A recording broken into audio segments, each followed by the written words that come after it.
I think we're ready to go. It is the voice of Indiana County, WCCS, AM 1160, 101.1 FM. Our conversation with Kristen Koehler from IUP Lively Arts is brought to you by Marcus & Mack, a law firm representing injured people. There she is. Hi, Kristen.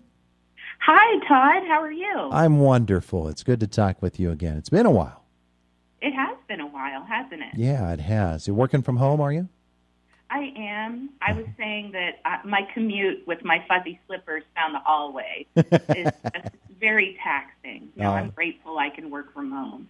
Well, that's absolutely true. Do you ever get into the office, or do you have to do everything completely from your home? We have to do our work from home. We're not really supposed to go on campus. So I've been making sure I brought home all my files and made sure I had all my computer files copied over. So, yep, it's different. I miss everybody. I bet. Well, this has certainly wrought havoc all over the place, and one of those places is with our schedules, and IUP Lively Arts has felt that as well, I'm sure. Pretty much took a sledgehammer to the rest of your season, didn't it? It did. We lost the last couple shows in our season.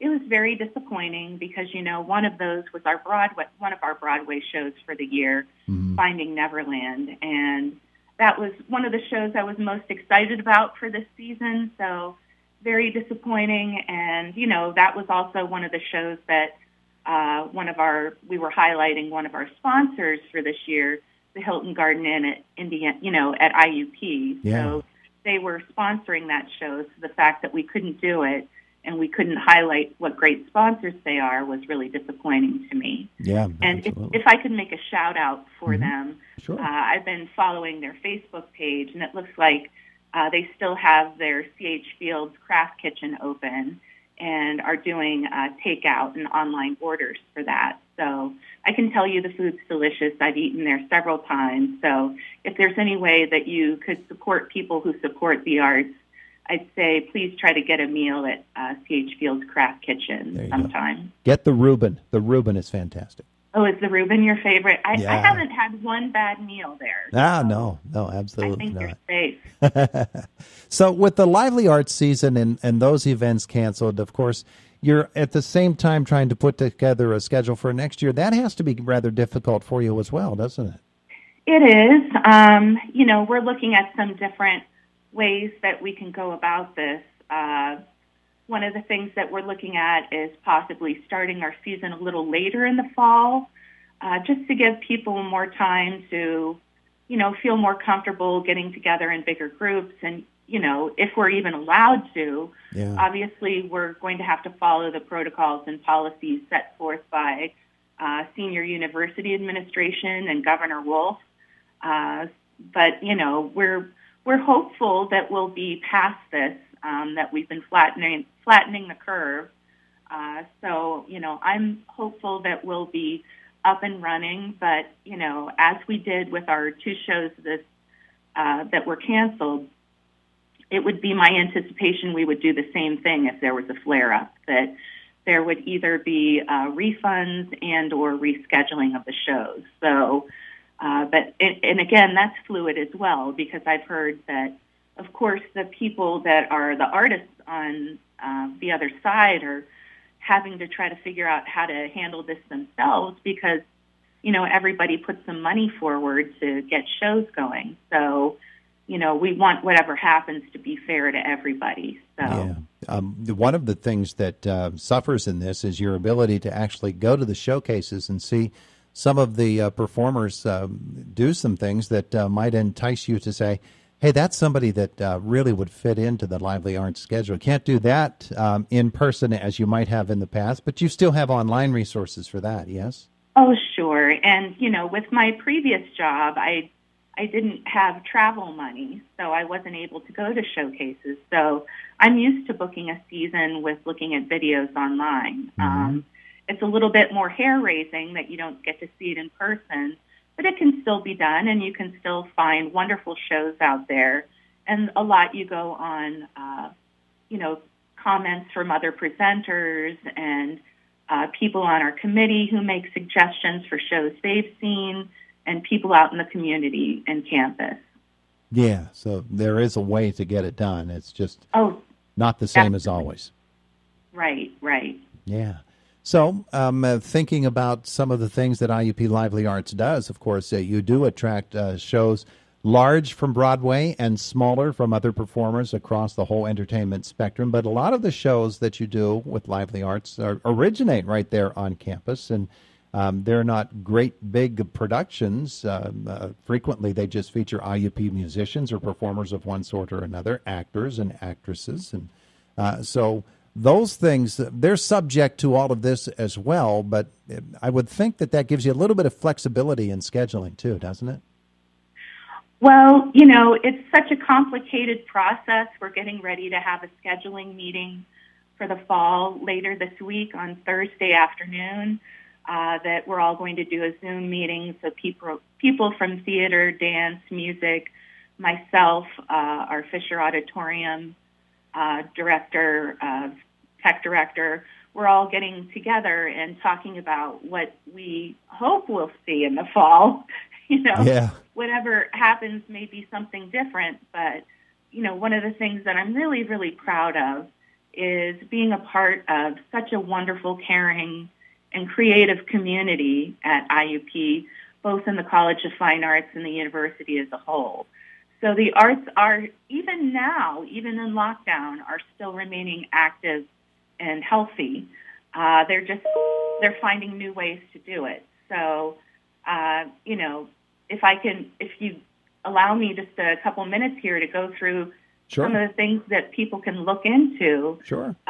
One of the things that I'd encourage people to do is to check out the social media channels for not only the Lively Arts, but also the IUP Department of Music, IUP Department of Theater, Dance, and Performance, and the IUP Department of Art and the University of Museum. You can still see a bunch of things that are happening, and frankly are quite entertaining.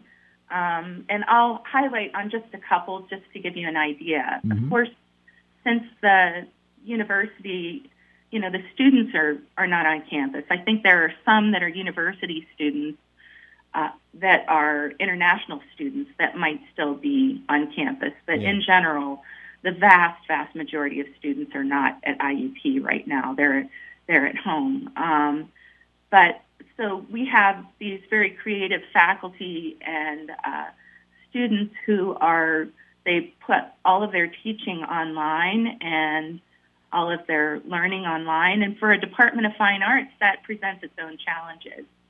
But the things that I've seen that are really entertaining, if you look up the IUP Department of Music on Facebook, punch that in your search bar, there were several exciting things that are going on their Facebook page that they've highlighted that's happening in the department. And, some of them are fun, some of them are serious, but it shows how they're keeping active. And one of the favorites I had was a link to a YouTube video that was featuring members of the Indiana University of Pennsylvania Tubaphonium Ensemble performing together. And that was composed by one of our faculty members, Zach Collins. And this was created during this COVID-19 crisis. Oh, yeah. And so he composed this piece, and you can see, you see that familiar screen with everybody from the Zoom call. Mm-hmm. You see pictures of everybody. The Brady Bunch screen. The Brady Bunch, the Brady Bunch screen. But you see them performing together, and each student was recorded, their part was recorded using whatever devices they had available to them at home. Mm-hmm. And Zach compiled those recordings into a YouTube video.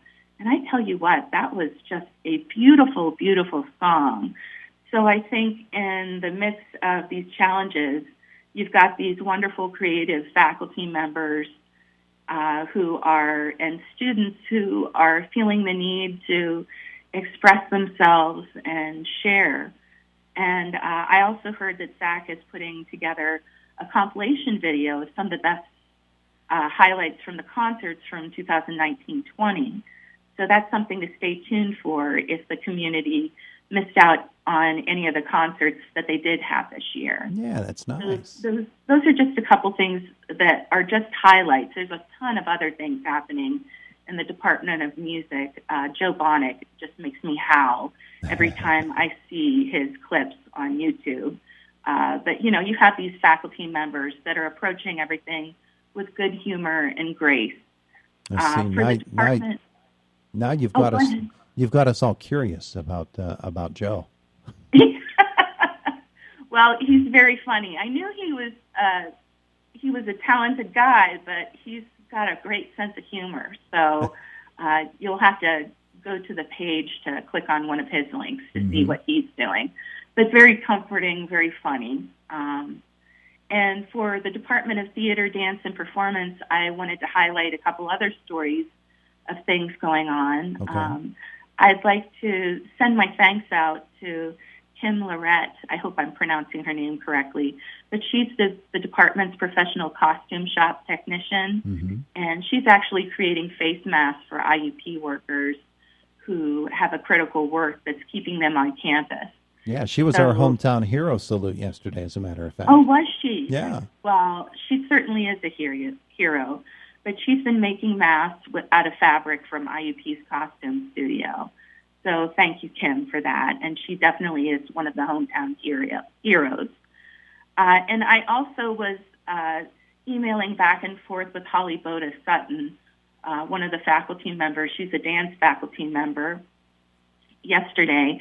And she was telling me a great story about how the students from A Little Bit of Hocus Pocus, which was one of the shows that was unfortunately, the students worked so hard on this, one of the shows that had to be canceled. But it was a week before they went into tech rehearsals. So all the students were so disappointed. And Holly said they rallied together and chose a spokesperson to contact her and to see if there was any possibility of their being able to perform that production in some manner. So since they had most of the costumes, prop, and set pieces were already done, Holly had asked the faculty if the students could do a one-night performance. So they have postponed this performance and rescheduled it a whole year in advance. So on April 25th, 2021 at 7 p.m. in St. Stan's Auditorium, the students will be performing that really great show. So, being the responsible students that they were, they immediately edited all the rehearsal videos together into one quote-unquote show video so they can quickly reconstruct it next April. So they're going to have a busy year because the dance students are going to have two main stage productions, the Hocus Pocus and the Museum Gala performance, but they're really excited. Well, terrific. We're out of time this morning with Kristen Koehler, but Kristen, it's been nice talking to you again. You as well. Thank you so much for allowing me to come on, Tom. My pleasure. We'll talk to you again next month, maybe, okay? Thank you. Bye-bye. Thank you. Bye-bye.